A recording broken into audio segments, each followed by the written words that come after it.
Hello and welcome to Brandy's Poetry Corner. Back in the day, and I'm talking about the 50s and 60s, the anthology seemed to be quite a popular form of book.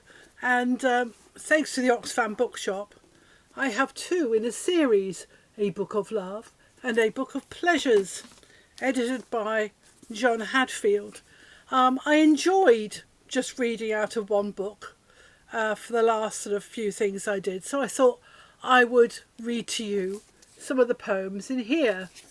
It's a very lovely book. It's sort of gift book. I mean, it was 28 shillings in 1960, so it wasn't cheap, but it's sort of beautifully done, and it's got a lovely cover and a lovely cover inside as well. And I have a weakness for such things.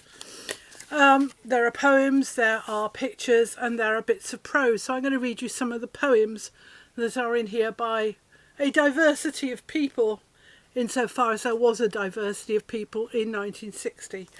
There are all kinds of poems here, so I hope you enjoy them. The first one I'm going to read now is called Day of These Days by Laurie Lee.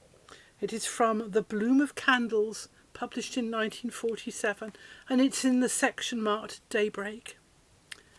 Day of These Days.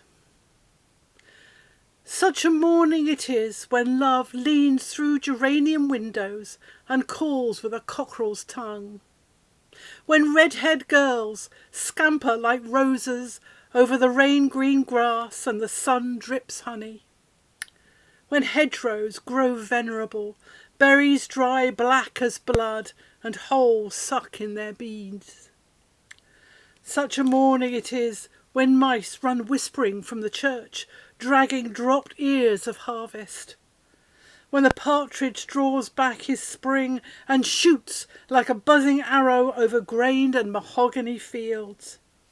Where no table is bare and no breast dry, and the tramp feeds off ribs of rabbits.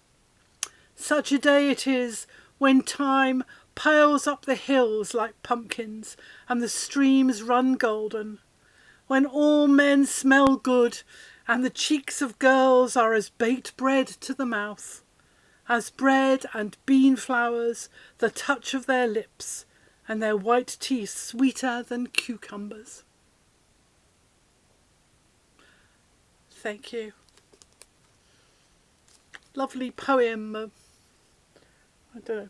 West Acton isn't much like this, but this is a lovely evocation of some kind of paradise that may never have existed, but still is lovely to think on. For more poems, please look for Brandy Pearson on YouTube. Thank you.